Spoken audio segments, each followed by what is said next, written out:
Okay, let me take over on behalf of Rachel, who is the project I'm here. Sure, welcome.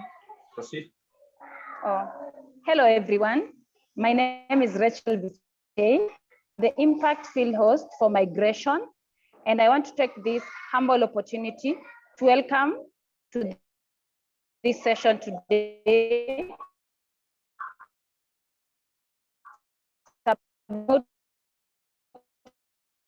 roundtable discussion on climate and the forced migration and refugees. Just a brief introduction. I can say that migration, we see that people are on the move more than ever.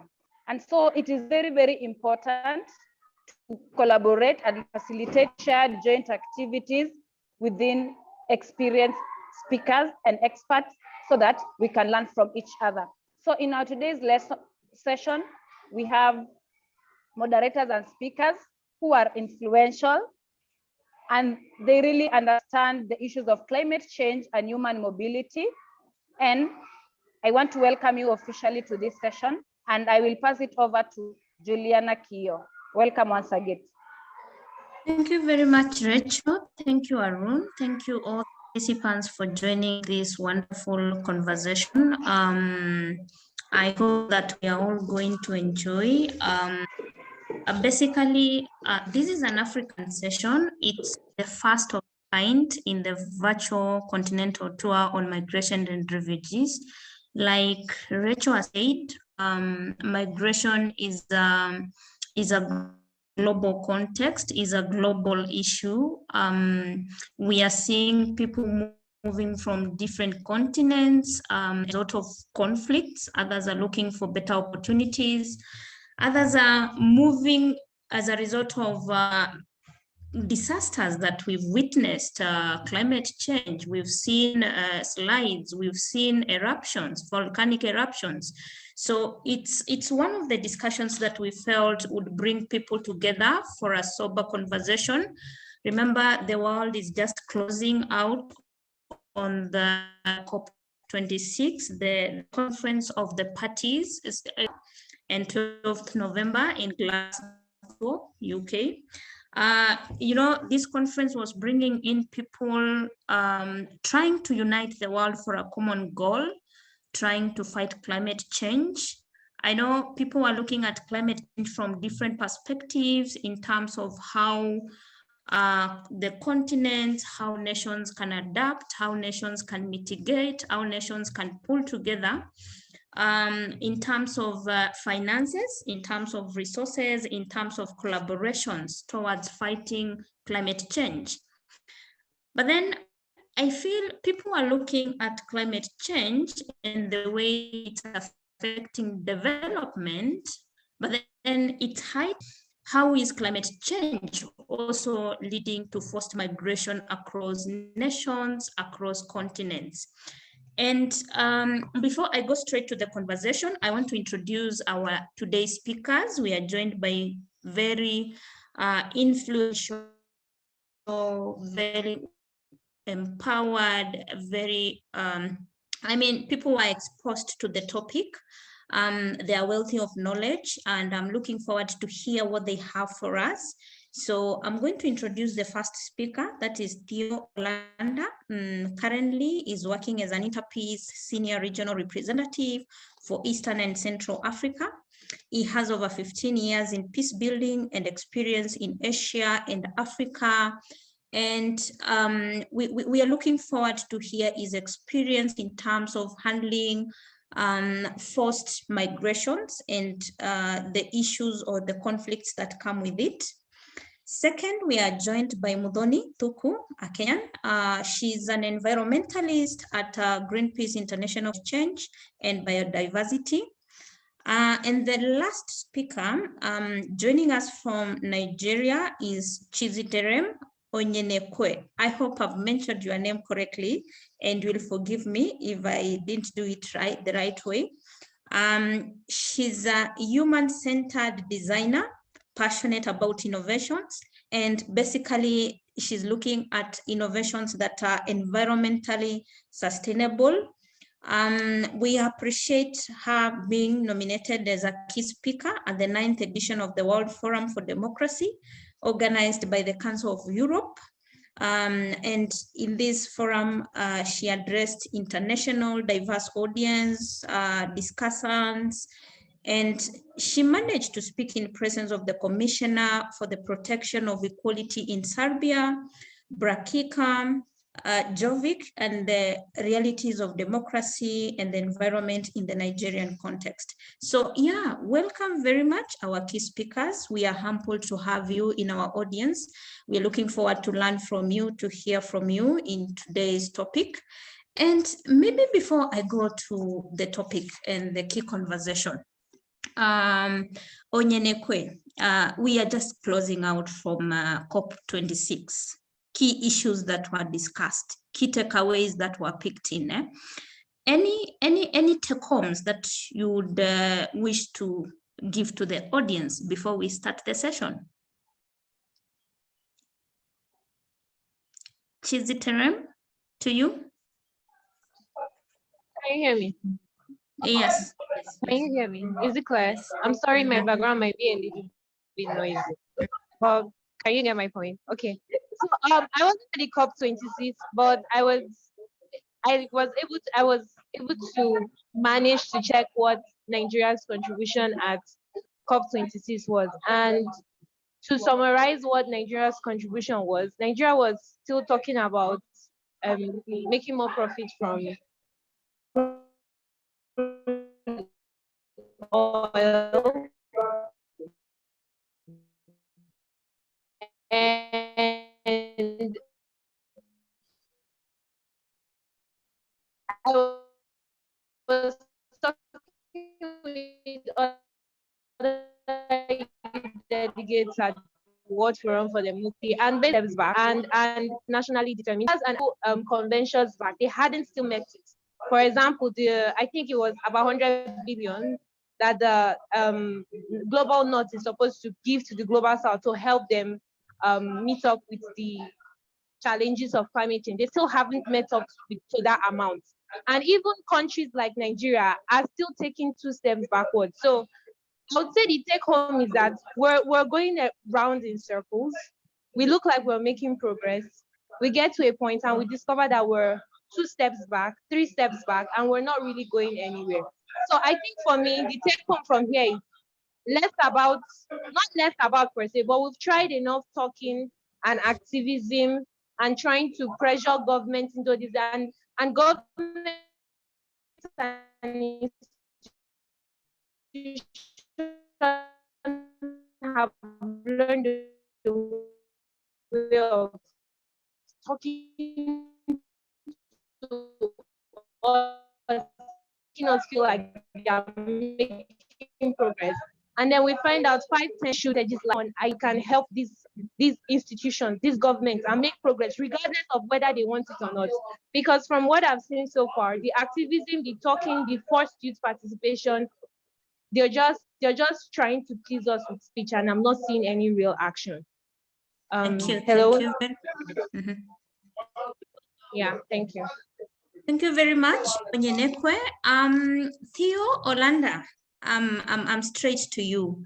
Any comments just in 2 minutes?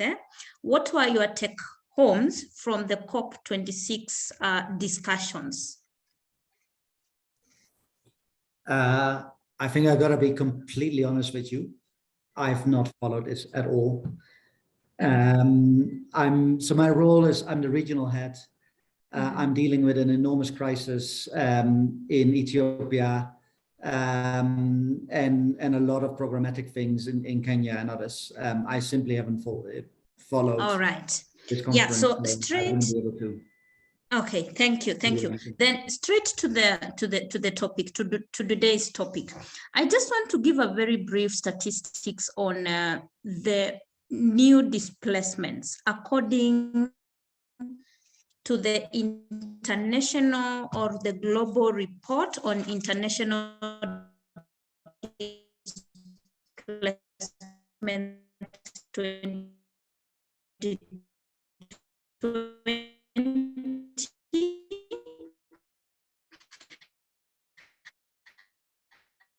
5 million, 9.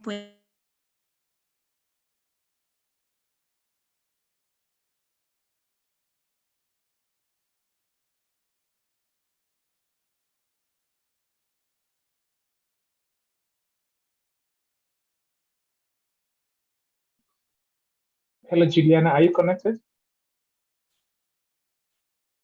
I think we have lost you.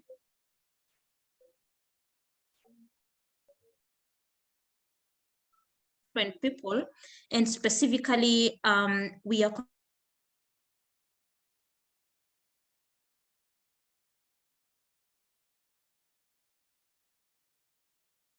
change is affecting human mobility in African setup or globally?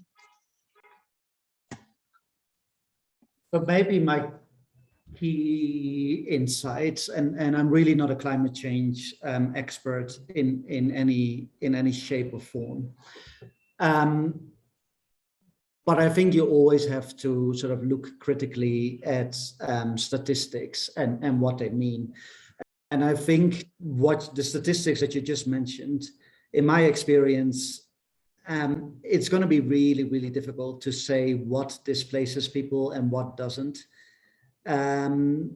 What I can say about all the contexts where I work, and maybe just very quickly for everybody here, because I don't think anybody knows me. So I'm the senior regional representative for IDPs, and I cover all our programs in DRC, Burundi, Rwanda, Kenya, Ethiopia, Somaliland, and Somalia. And then IDPs as an organization, we also have programs in West Africa, but we work in Burkina Faso, in Mali, in Cote d'Ivoire, Guinea-Bissau, and we work in Libya. And then we have regional programs in the Great Lakes and in the Sahel. The one thing that I can say pretty much from all the contexts where I work is that people are rarely displaced just because of one issue. And it's usually where sort of different issues come together is where we see the greatest numbers of displacement. So an example of this is our programs in Kenya, but also in the Somali context. In these contexts, we have a very, very persistent drought. And it's only in the last couple of days that we've seen some rain in different parts of Kenya, but the rain should have started months ago. They never came. And even the last rainy season there was very, very little rain, like below average rainfall, which means that across, especially the north of the country, livestock is dying in great numbers. And what limited resources there still are, what limited river systems, pasture, grassland, they become much more contested than they would be in a year where there's normal rainfall. So that is a factor that aggravates conflict, and that aggravates migration. So the whole of northern Kenya is inhabited by pastoralist communities. So migration is not an abnormal thing. It's the way of life of pastoralist communities. But how far you migrate depends completely on how far you have to go to find pasture for your animals. And when there is drought, you have to go much further than you normally do. That means that communities get into areas where they normally wouldn't get into, and that communities are inherently coming in conflict with one another. This means that in Kenya, we've seen several new conflicts emerging. So there is, for example, now a conflict in a county called Laikipia, which sits on a high plateau, and that is bordering sort of counties that are much lower. Generally in the high plateaus, there is more rainfall than in the low plateaus. So whenever there is very significant drought, people go to wherever there is rain. So there's now a new conflict dynamic that really wasn't much of an issue like a year ago or 2 years ago. So in that sense, we can see that climate change drives those conflicts. But the key thing is that often the problem is not that there's not sufficient resources to feed all the animals. Often the issue is that politically people are not willing to share whatever resources there are. And most of the conflicts have there's never a conflict that just has one sort of main driver that you can say, if you take away this driver, you resolve the conflict. Like, most conflicts are very, very complex, have numerous drivers of conflict. And if I look at the one lesson that I can share from Northern Uganda or from Northern Kenya, is that these conflicts are incredibly complex, that drive sort of migration, and climate change just compounds these. Climate change aggravates it, but it's not the key factor driving it. So my overall sort of reflection on the statistics that you just gave is that these things are rarely easy, and rarely, most, like in countries that are stable, where there's a lot of resilience, there is a lot of capacity to deal with the issues of climate change. Like, I come personally from a country that would be in enormous trouble with climate change. I come from the Netherlands, which is a country that is for 40% or something below sea levels. Like, rising sea levels because of climate change is a massive problem for my country, but because it's a stable country and a very developed country, we are able to build systems to deal with that. And if your country is crippled by bad governance, by conflict, etc., the resilience to deal with the effects of climate change are lower, which means that it then aggravates more, but these are rarely sort of one issue things. Mm-hmm. Sorry, I went a long way to answer what I think. Thank you. Thank you very much, Theo. Thank you very much, Theo. Quite elaborate, and you've given a real reflection of what is happening in Kenya currently.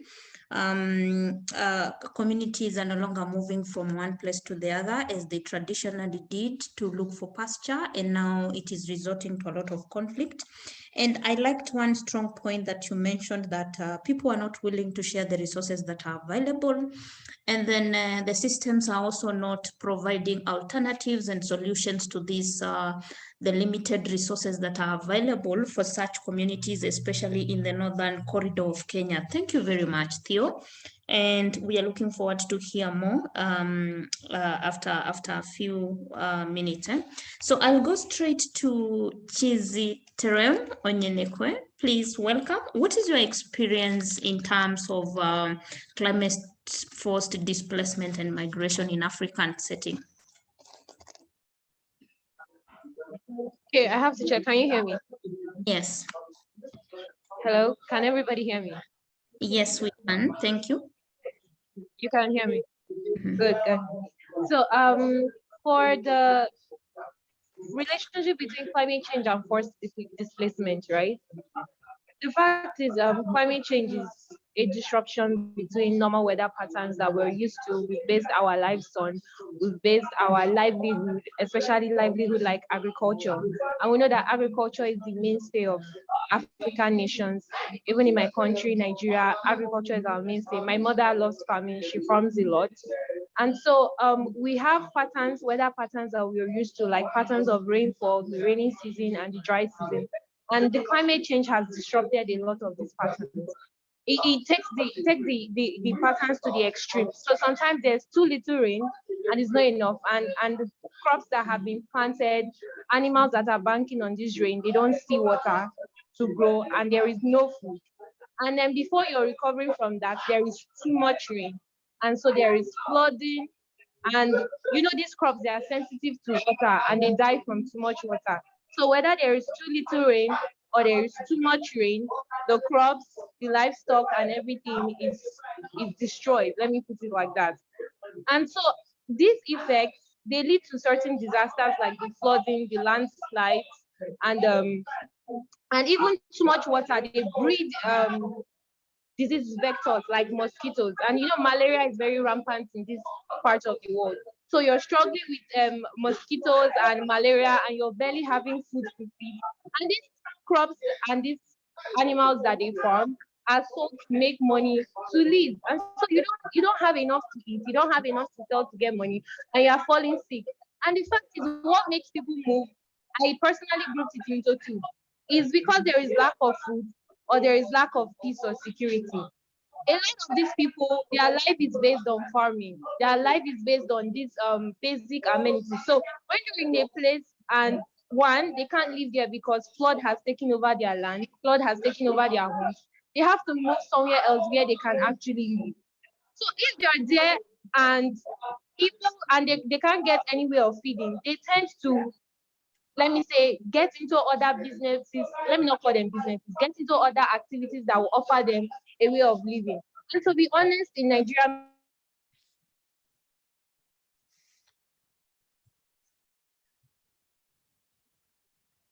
many of them that have gotten into activity, get food to eat because there is no food in the land. And then they kidnap people to get ransom because they just need to eat. They have their animals have no places to get to eat again. Their crops are dying. And even when you plant your crops, someone else carries his animals to come and is it Derem? We are losing you a bit.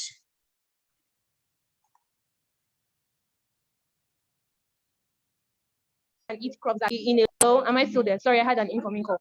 So the limitation of these shared resources. Hello, can you still hear me? Yeah, we can now proceed. Yes. Thank you. So the limitation of these resources lead people into activities and conflicts that reduce the security and peace. And so people have to move. They have to move to somewhere where they can live. They have to move to somewhere where they can get food to eat. And so whether we like it or not, they are moving either because they need food or they are moving just for peace of mind. Even people that don't farm in Nigeria are affected by the other activities that people who lack food have got into. Activities like robbery, activities like kidnapping and all of that, because people need to survive. And so everybody are moving to a place where the resources are enough for everybody. They are moving to a place where there is at least security to be able to just have a simple life. And so from the climate change, it leads to the threat of life, threat to security, threat to peace. And so people's homes have been taken by these disasters, have been taken by these wicked activities. And it was, according to the reports that the World Meteorological Organization released, it said that in Nigeria, 66,800 people were displaced because of disasters by January 2020. And that's 3% of the 2.6 million that are displaced in the country. Now, I can tell you that out of that 2.6 million, a lot of them were from human activities. But if you dig down to the root, you find that those human activities were already inspired by the damage of their lifestyles and livelihood by climate change. So, basically, that's it. And when these people move and they migrate, a lot of places don't want to take them in. And before we like it, whether we like it or not, they become refugees. You see people who have moved from their homes because of conflicts and floods and all of that. And the new places they are moving to don't have enough to take them in. And sooner or later, they become refugees. And so basically, that's the situation as it stands. Okay, thank you very much, Chiziterem. Very strong points that you've brought out. The aspect of limited resources that is arising, forcing people to move from one region to the other in search for better opportunities. But then I'm also noting the aspect of the damage of the livelihoods by the communities. Climate change leading to people fleeing to other regions. Yeah, quite a comprehensive context from Nigeria.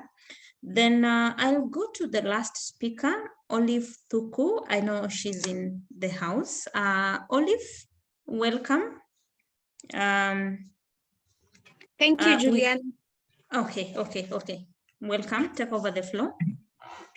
Maybe you can give me the question again. Yes, basically today we are exploring how climate change is leading to human mobility in an African context, but then we are also trying to reflect on how this is making people move from one place to the other. So what is your experience? What is your contextual understanding of this whole context? What knowledge would you wish to share with the audience? Okay, thank you so much, Juliana.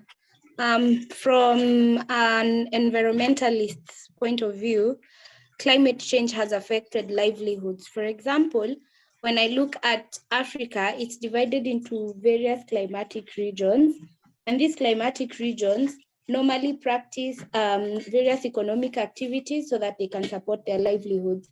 For example, when I look at the tropical area, there's pastoralism, and there's farming. when I look at those near the sea, they practice fishing. So when climate change came in, it affected agriculture for the tropical area. And so there's food shortages and there's food insecurity, and people are being forced to move to places where their needs are going to be met, where they're going to be able to feed. I can also talk about sea level rise. For example, we know that sea level rise, it takes place when glaciers dry up, ice dries up from mountains, or when water warms up in the water bodies. So when it warms up, it means that it affects the fish lives, the lives of the fish. So they decrease in the water bodies, and this makes it very hard for the fishermen to fish. At the same time, sea level rise is also going to cause cyclones and coastal flooding. And this coastal flooding affects the livelihood of those people who are near the water bodies. For example, I'll give a case in Mombasa, where there's a time the water level rose and it came into the hotels in Mombasa. This means that these people's economic activity, which is tourism, was highly affected. I can also talk about Mozambique. They have Cyclone Idai. It took place in, I think, 2019. And Cyclone Idai also wiped away the livelihoods of the people who lived near the sea. And this forced them to move into inner parts of Mozambique so that they could be able to start afresh. And it was very hard for them because, one, they became internally displaced people. And it was very hard for those people who lived with them or where they were going to accept them, because they are also struggling to get these limited resources that they are also going to get. And they were also exposed to diseases, waterborne diseases. Thirdly, when we talk about drought, we know that there's a time in Kenya where we had the effect of pests, and we had locusts which invaded our farm areas. And these locusts destroyed our crops. And when they destroy our crops, it means that the food insecurity is on a higher level. And so these people are vulnerable to lack of food. Thirdly, I can also talk about water scarcity. So now when the temperatures are so high, it means that our water bodies are going to dry up. So people who relied on the water bodies for water, for access to water, maybe for domestic uses, for farming, people who relied on water for maybe like fishing, all these water sources dried up. And you see the population is increasing as we go by the years. So there's a lot of pressure that is going to be stressed upon these water bodies which are experiencing water shortages, and we are going to be suffering from water scarcity. So I think that is what I can say about climate change and how it brings forth the disasters and how it influences human mobility. Thank you, Juliana. Thank you very much, Olive Tuku, for the insights that you brought in on issues of the effects of climate change on the sea, how it affects tourism. And I'm also liking the story you're bringing out about Mozambique, that the cyclone created IDPs, and then this caused more crises. And these are conversations that people need to remain alive to. You can see the photos that have been brought in the presentation. But Olive, we are going to get back to you for more contextual experience in different parts of Africa in terms of the effects of climate change on human mobility. I want to get back to Theo. Now that you've shared your experiences on how climate change is really hitting hard on Africa, specifically Kenya, how the limited resources are leading to conflict. Yeah, we are experiencing some short rains in the past few weeks. But then, what opportunities are there that countries can take advantage of in terms of reducing the impact of climate change and trying to ensure that communities are sustained within their host countries and within their host regions. Mr. Theo, I hope you got my question. I got your question. So again, I specifically look at these things from a peace building point of view and from somebody who works sort of in conflict affected regions in a lot of the places where we work. So I always look at climate change in terms of sort of vulnerability and resilience. And when you live in an area where there is ongoing conflict, where there are severe issues around sort of open governance, participatory governance, where there are systems that can look after, that can even measure the needs of people and then have an active response to the needs, communities will always be more vulnerable to the effects of climate change, and that's the case in a place like all the countries where we work, really, like Somalia, Ethiopia at the moment. Like the last thing that is going to happen in Ethiopia anytime soon is a big response to the locusts that were also affecting there, to the enormous drought that is also affecting Ethiopia. Nothing at this point in time can be done to tackle any of these issues because there is only one big issue in Ethiopia at the moment, and that's the conflict that is happening not only in the north anymore, but the front lines are less than 200 kilometers away from the capital at the moment. That's the only thing that sort of people in this country are currently working on. So in those contexts, tackling climate change becomes very difficult. The one thing that we learned from the Kenya experience, so in Kenya, we work in several counties in the north of the country that are very conflict prone. The counties that we work include Mandera and Wajir in the northeast, the Kerio and Seguta Valley, which covers a lot of counties in the North Rift.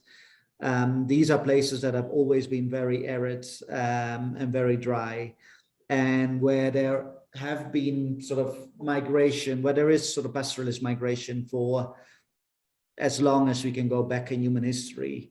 Really, there are a lot of conflicts there that are connected to this migration patterns, and some of them, and connected to sort of also the pastoralist way of life and the cultures that are there. And one example of a cultural sort of driver of conflict is, for example, so there is an initiation from boyhood into manhood that happens with a big circumcision ceremony, which is practically the same in all of the pastoralist communities in the north of Kenya. After young men have been circumcised, they are no longer allowed to eat from what their family has to give them, and they are supposed to go out and collect their own foods. They are heavily armed, and the whole idea is that they have to do this through cattle raids. This is not the only thing that drives cattle raids, but this is one of the many things that drives cattle raids. And any, for example, in Marsabit County, any Borana or Gabra knows that at some point after the Rendile, one of the ethnic communities, have been circumcised, they can expect insurgents of Rendile young men coming in their communities to raid livestock. Now, this is not related to climate, but a lot of the conflict issues are related to climate. There are some of the historical injustices. For example, if you look at Marsabit County, an historical injustice there is that one ethnic group, the Borana, live in a place that is called Saku sub-county, which is essentially on the Marsabit Mountains, which is a very green area where there is an enormous forest, and that is very good for grazing. Whereas the Gabra, another ethnic group, they live mostly, and also the Rendile, they mostly live in very arid areas. in the old days, there was sufficient rain that even in the arid areas, their camels could and their goats could go for pasture. But huge issues around the drought means that everybody wants to go to Saku sub-county, which is mostly inhabited by Borana, to there graze their animals. In the past, these things happened as well, but what very often happened is that there were very good community resource sharing agreements in place that allowed for these things to happen. Because of political conflict, a lot of these traditional resource sharing agreements and mechanisms no longer function, which then means that there is this zero-sum attitude towards resources. So there are plenty of resources. There is plenty of grass to eat and shrubs where the camels and the goats can feed on. But certain areas are deemed to be one ethnic group only, and any other ethnic group that enters that area will be shunned and will be shot at the moment they do. So there are these conflicts that are political in nature, that are built on historic grievances, that are very difficult to resolve. Looking at these conflicts purely through the lens of climate change and coming with technical solutions will not resolve these conflicts. These are inherently political conflicts that will need sort of some kind of political settlement. However, once a political settlement has been reached in one way or the other, that's when you can start exploring ways of life that make communities less vulnerable to climate change. And things that we are looking at is, for example, zero grazing for camels. And zero grazing is an issue that can really promote collaboration between agriculturalists and pastoralists, because the agriculturists, they can grow the fodder that then is exported to the farms where the camels are, and is used to feed, but it will also reduce the need for migration as a way to feed your animals. And so there are technical solutions to make communities less vulnerable to the effects of climate change, but none of those things are possible in a situation where people are killing one another. And in situations where people are killing one another on a daily basis, the first priority is always to come to some kind of stability and to come to some kind of ceasefire agreement, peace agreements, to build local structures that can manage that peace. And only from there can you start working on other solutions. So this is maybe my input, that to look at climate change only through a climate change lens and to look at climate change as something that can be resolved through technical means is quite limited, especially when you're looking at these issues in conflict areas. Thank you very much, Theo. Quite comprehensive input on this. I've picked several issues that we can build up a conversation on. Yes, we agree that there are technical solutions that we can provide to communities towards resilience, but then we are also seeing the question of the conflict that is affecting the stability. So you cannot provide these solutions to these communities if there's no peace. So it looks like a complex issue here. But then slowly by slowly, as we progress with this conversation, maybe in a different session, we'll be in a position to see how best we can handle each situation on its own. In a way, we have to see how communities have to be supported. And I completely understand the context that you are sharing. It's quite complex. Yeah, thank you very much, Theo. I'll go straight to Chiziterem Onyenekwe. Any sustainable solutions or strategies that you feel you can suggest towards addressing the climate change impact on human mobility? Sorry, and maybe I might be tempted to give you some limited minutes. So yeah, 2 minutes maybe. Sorry, I have to be unfair. It's okay. It's okay. I'll go straight to the point. So I was reading up on the issue, and I noticed that a lot of gaps that we have as Africans is that we lack data. and we lack structures and systems that would create standard operating procedures to provide data, make use of our human resources, and also corruption in Africa is also a big factor. We need focused innovation, and not just focused information. We not just focused innovation, we need information for all these people that are affected, from the migrants to the refugees to the people who are still in their home, who have to accept the migrants and the refugees that have been forced to move because of climate change. And so what I would suggest is that we need all hands on deck. And the fact is, the lower the socioeconomic class, the higher the population. And so these resources and money and opportunities that have been made available, I think everybody, especially these migrants and refugees who are forced to live in a strange land with no way of fending for themselves, they can be engaged and put into positions where they work as people who create awareness, who spread information on climate change, who inform people on what their activities do and why people move into their community. They can be engaged and given jobs to drive economic growth, because these people now have jobs and they have an activity that they are working towards. Maybe they are working as informants, informing the society and their economies on the effects of climate change. Maybe they are working as people who bring innovation to life, innovations such as clean energy, renewable energy, and alternative means of coping with the effects of climate change.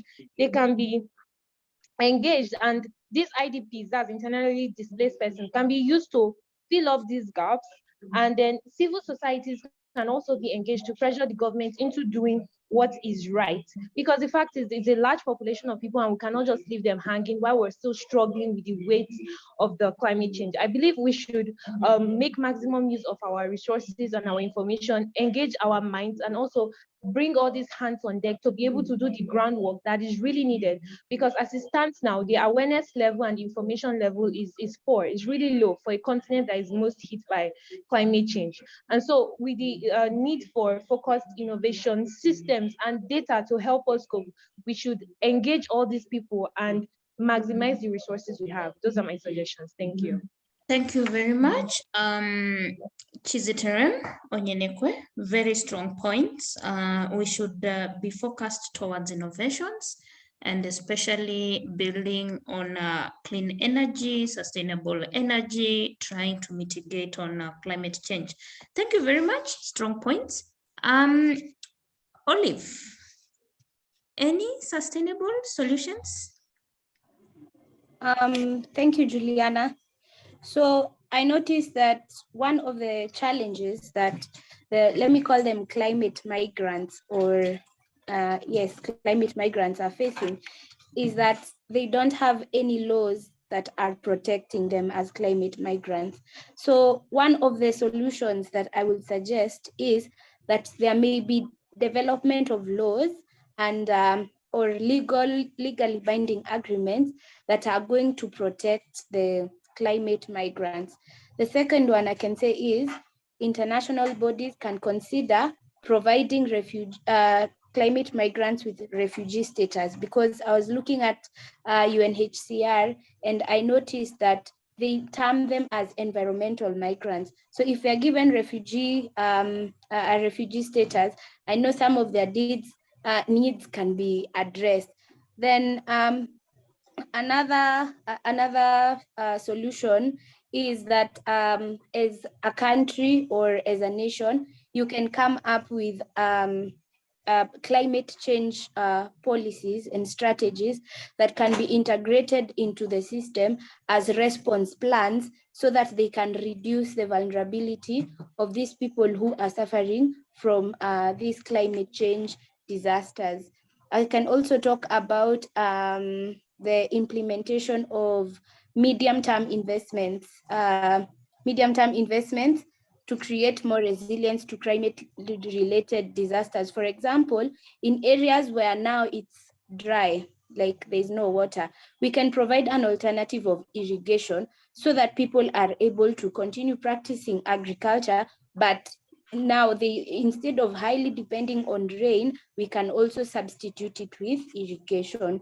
The other one is we can also it's important for other countries to consider movement or migration as a response, because we know disasters are divided, climate disasters are divided into two.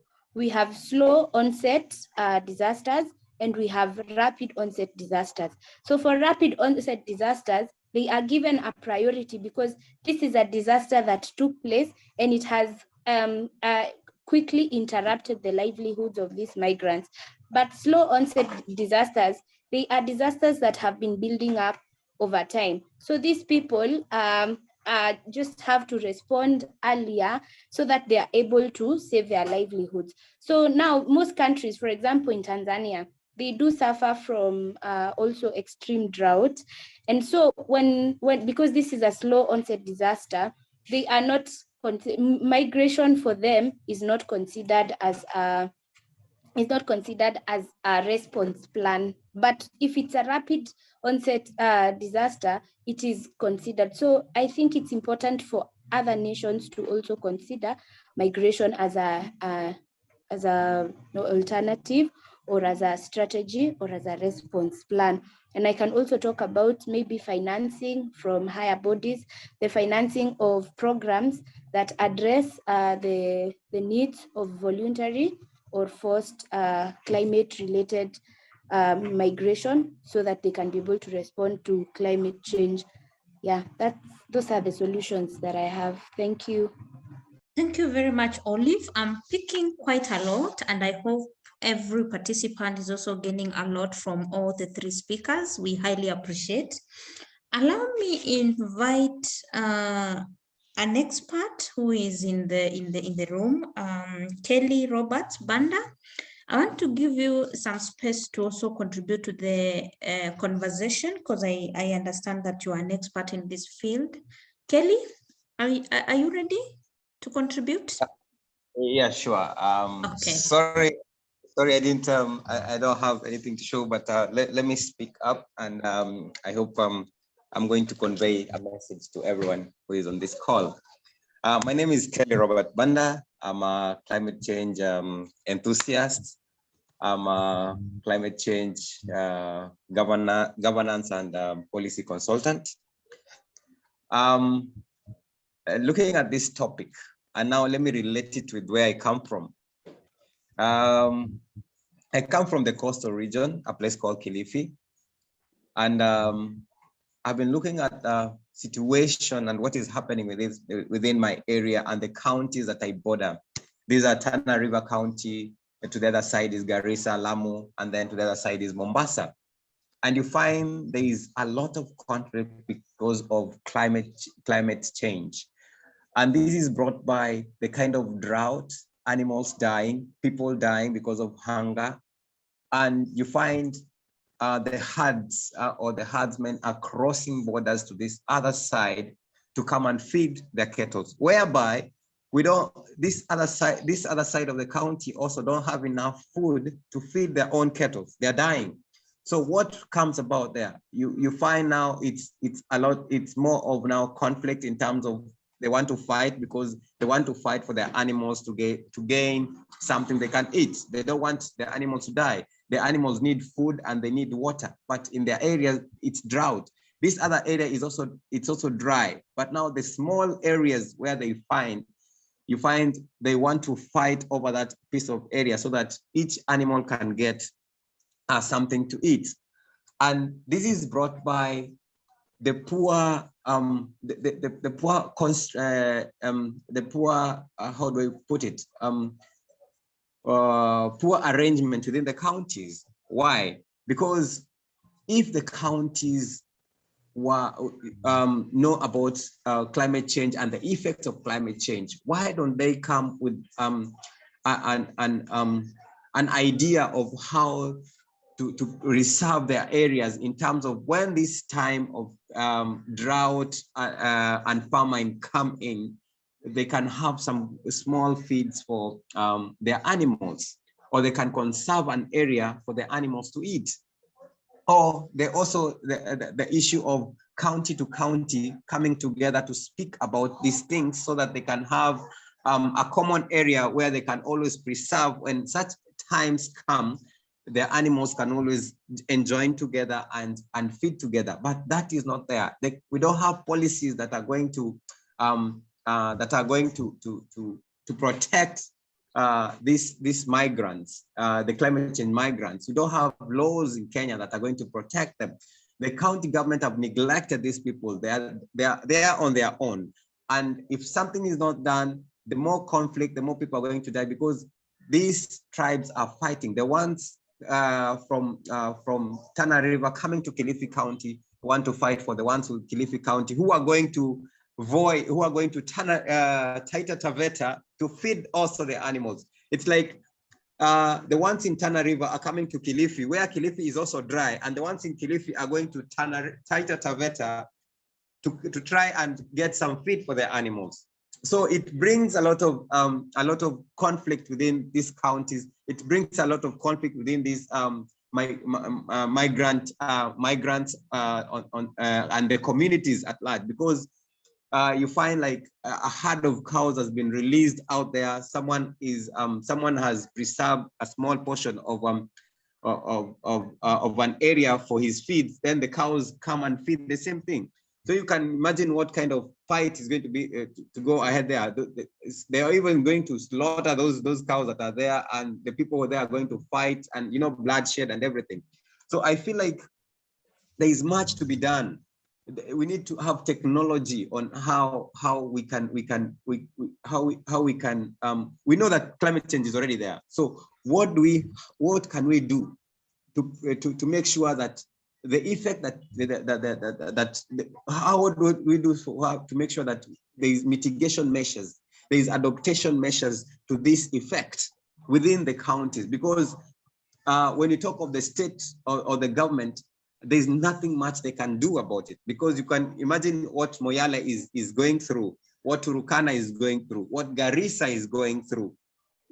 And if the state is going to take care of all this and we have devolution, then I don't think there is any way. The only thing the state can come up with is laws that can govern and can protect the migrant communities and their herds also. I think with that, then we have a way. There is some light in what is going to happen. The other thing I'm looking at, I did an interview with CNN on how drought and famine is affecting my area, an area called Ganze in Kilifi County, specifically Bamba location, whereby it's one of the driest area, and one of the hunger and drought has really hit that area to the extent that people are dying and animals are dying. The thing is, the people living along that area or in that community are cutting down trees, and they are making the area to a semi-desert.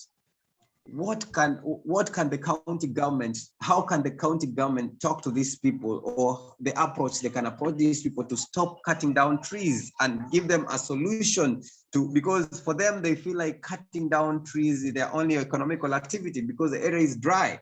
But that is worsening the area. It is making the area more worse in terms of drought, in terms of famine. And these people don't recognize that cutting down trees is not the solution.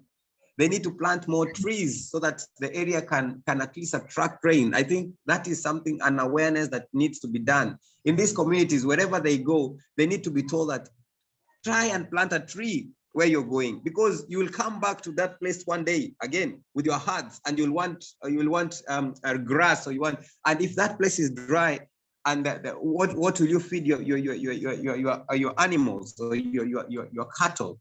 I think that is something that needs to be told to these migrant communities, because they come with the herds of thousands of cows, they feed and they go, they leave the place desertified, and that is. Mm-hmm. Maybe in a minute or in a second, please. Yes. So let me just wind up saying that we need the county government, and we need the national government, and we need the international government to be part and parcel of how they can protect the migrant family in terms of mitigation, adaptation in issues climate change concerned. Thank you. Thank you very much. Strong points that you've brought out. I think it's something that people also need to be aware of, that there's a lot of knowledge gap in terms of sustaining our environment, because it's one thing to want to live in a sustainable community or environment, and it is also another thing to take care of the environment that we're living in. Yeah, so it's more of building from within, creating awareness to the local communities, providing their own solutions in terms of rehabilitating what is already lost. So thank you very much for your contribution, Mr. Kelly. I want to open the space for the participants, for those who have any questions from our speakers, any ideas in the next maybe 5 to 10 minutes. So the floor is open. You can raise your hand. You can drop a question in the chat box. I can see Lillian Duffin, your hand is up. Proceed. Thank you, Juliana. I just, sorry, I just missed the presentation from the person that spoke last. Maybe he covered the points that I want to raise. But when you speak about the opportunities that exist for us to leverage and ensure that we can minimize some of the things that the speakers were raising.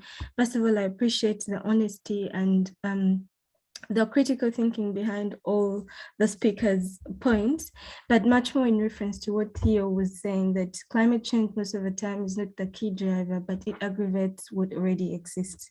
So I talk about droughts and floods because I am a water and environmental specialist. And I just keep wondering if we can explore the possibility of harvesting water from, I mean, there's already the traditional way of rainwater harvesting through tanks and all that.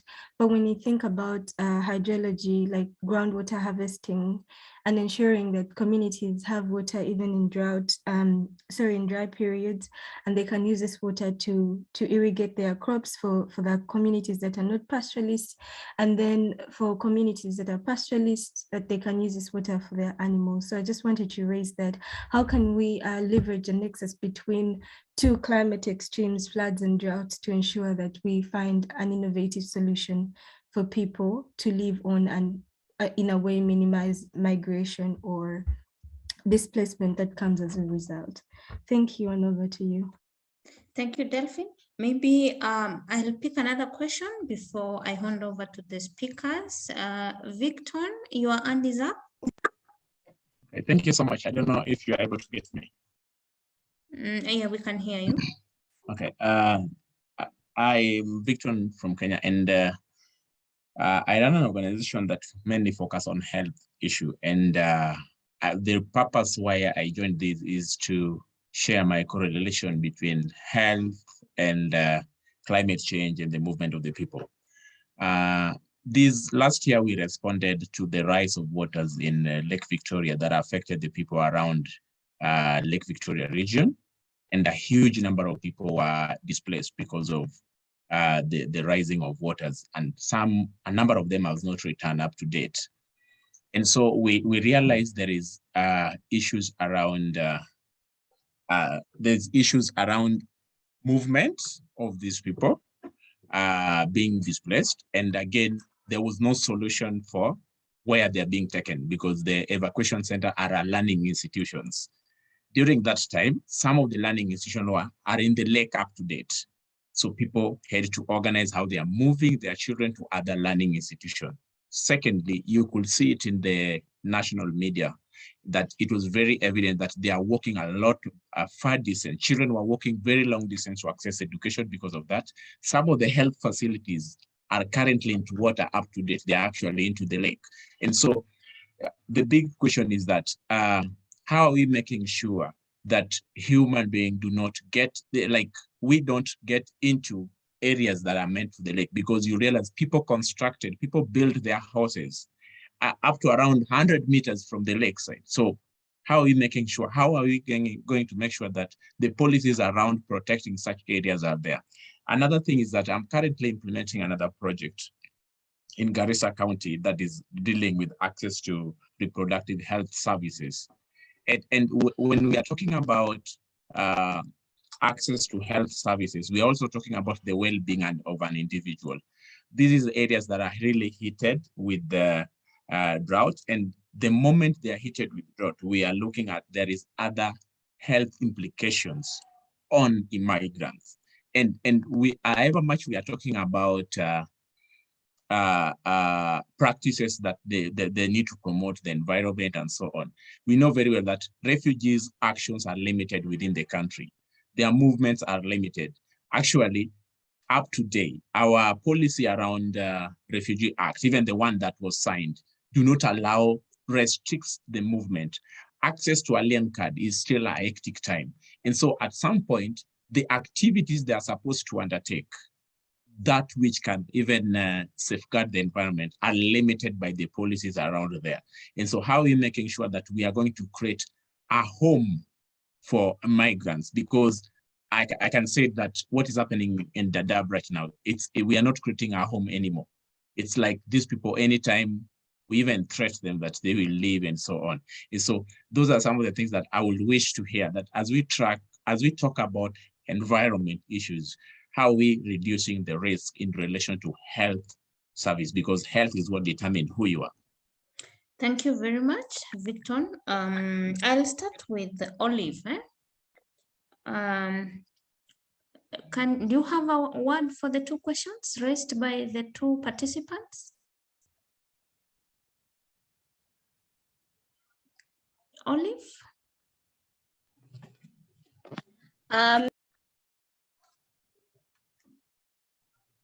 Olive, you're muted.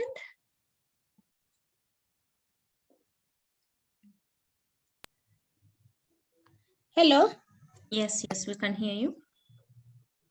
Okay. The first one was talking about climate change reactions that are going to build resilience so that we can reduce the impacts that climate hazards have over the livelihoods of people. I don't know if I'm wrong, but I'd say that there are very many ways in which we can address this climate change problem, because first and foremost, we're supposed to build the resilience of people such that if a hazard takes place, they are able to come back, to bounce back to their livelihood. So I can talk about one, early warning signs. You can give them early warning signs. For example, if maybe there's a heavy downpour that's about to come in, that can be done maybe through text messages that can be sent in through to them early enough, so that if they need to move to maybe a higher ground, let's say for floods, if they need to move to a higher ground, they're able to move in good time before the disaster affects their livelihoods. For the second question, it was about health and I think it was health and migration, right? So for that one, I really don't have like an elaborate answer, but I think it would be best, what I can say is that it could be best to educate the community, in good time. For example, we call it awareness creation. You could create awareness to the community so that they're able to know if it's a season that is rainy, there's likelihood of flooding, and flooding will bring forth waterborne diseases or new breeding sites for mosquitoes. And so this way, these people are informed, and they are able to make informed decisions during the hazard and before. Yeah, those are the answers I can give. Thank you. Thank you very much. Quickly to Theo. Hi. I'm not really sure whether I'm clear on what the questions were. maybe just for quickly, the first question, if I also got it correctly, was how do we ensure that communities understand adequate water harvesting such that we can build on resilience? And the second one was how do we also ensure that as we address the issues of climate change, the issues of environment, we also address health factors? I think the speaker who's from Kilifi County, I think said a lot of things that I really agree with. And for a lot of these issues around sort of water resources and how communities can better preserve their own water, it's really difficult for communities to do these things. Things like building dams, like to some extent, communities, there are innovative ways in which communities can ensure some water sources, and actually sometimes you can learn from some of the really bad actors out there. For example, like one of the things that Al-Shabaab does in the north of Kenya is during times of a lot of rain, they dig very deep holes. They have a tarpaulin that they put in the hole. They let it fill up with water and then they cover them again. And they use these things in times that are very dry to then sort of use them as water sources and as areas where they can have hideouts. And often the way that they are found, these places, is by looking where there is a lot of baboons together, because the baboons, they somehow smell these water sources. And those are maybe some things that communities can very well do in the areas where they live. But generally, the resources that are needed for communities to really do large-scale irrigation are really difficult, and it's more up to county governments to have a more county governments and central government to have a more proactive role. And that's the case for Kenya, but that's the case for other countries across the country or across the continent as well. I also think that one of the things that speaker also said around sort of the making of charcoal and the enormity of the charcoal business is another key concern, and it really is a concern. And it's not just in Kenya. I've seen this in Somalia. I've seen it in the north of Uganda. I've seen it in many places that are already dry, where there's not a lot of livelihood activities. People start to burn trees and sell them as charcoal. And as much as that generates an income right now, it is going to put communities at very significant, and future generations at very significant risks in the future. And often communities do this because there are not all that many alternatives. So it's also about how can you create alternatives that do then not deplete sort of the critical resources that we have. But these are not easy problems to resolve, and it definitely involves county government. What was the question again on health? Yeah, how do we try to strike a balance when we are addressing the environmental or climatic impacts with health issues? Since we seem to be reflecting a lot on the impact of climate change, but then there's also a heavy impact on the health or the well-being of people. How do we balance that? I think by being very, very conscious that sort of these things are really linked to one another. But again, working in a lot of the areas where I work, where if the primary struggle that people have is severe insecurity, then insecurity should really be the first priority. Like by far the most important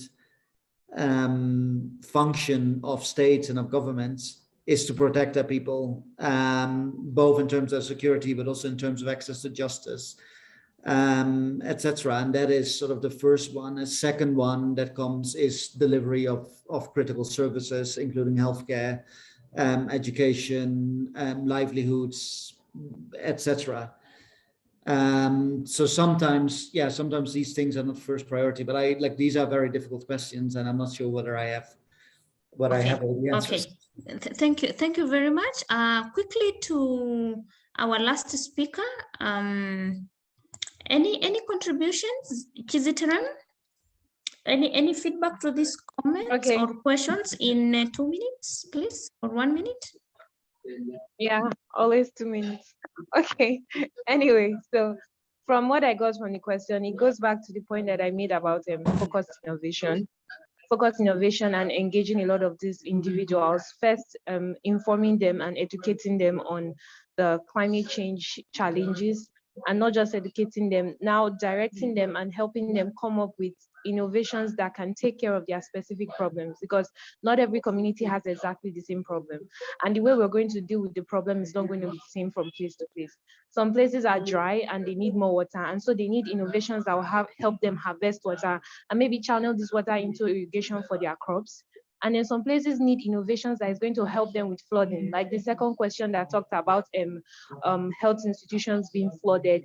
They need innovations that they're going to put into the way they build houses and build structures in future, that is going to be built as a way to help these structures survive if floods happen.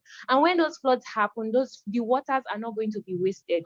The waters from those floods can now be harvested for seasons when the rain is not enough, because the extremes happen. Sometimes it's too much and sometimes it's not enough. So that's why I talk about focused innovation. But the fact is, we cannot talk about this without talking about governing style and corruption. Theo made a very important point that when the cattle owners have conflicts because they go to another community to take their resources, traditionally they usually have a style where they are able to do the resource sharing and allocation properly. Because of political conflict, many of these traditional styles have been abandoned and there's distrust among this.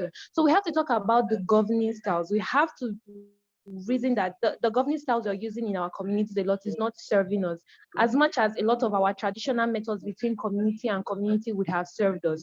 There's a lot of corruption, political conflict, and distrust among these communities. So we cannot talk about these things without talking about how we can develop a better governing style that is better serving us and is more efficient, in a way that when resources come to help countries and Africa as a continent mitigate the effects of this climate change, they are able to get to the community, and the community is able to use methods that serve them well to use these resources and mitigate the effects of this climate change. And everybody has an understanding, because to be honest, Africa is very diverse.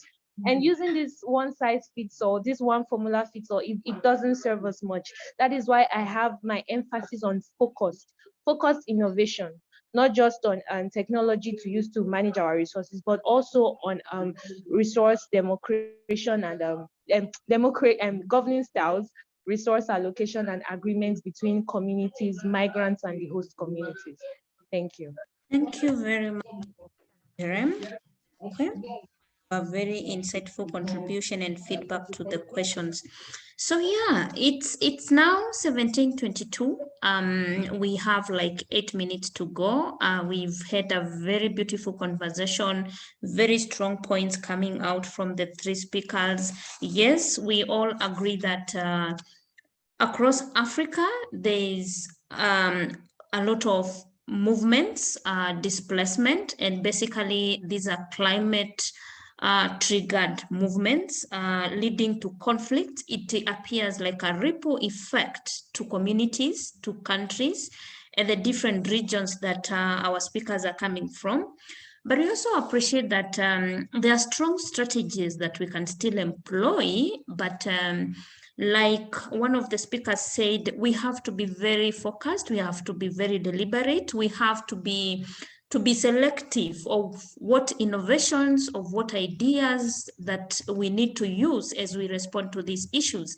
Theo brought out a very unique aspect that communities are facing different issues. They are being affected by conflict, by climate change. But then what comes first as you try to respond to all these issues? If it's about conflicts, people are killing each other, you need to address that first. If it's about health, you need to respond to these issues in order of priorities. Yes, they're all competing needs, but then we need to look at them very innovatively. But then there's a strong focus that the speakers are trying to bring out, that we need to have open governance systems, democratic systems, participatory systems that allow communities to provide their own solutions to these issues. There's the aspect of trying to build resilience to the communities, long-term harvesting of water.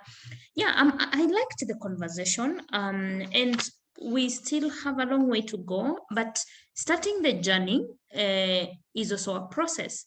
So I would like to humbly appreciate our 3 speakers plus Kelly Banda for their contribution and leading the conversation.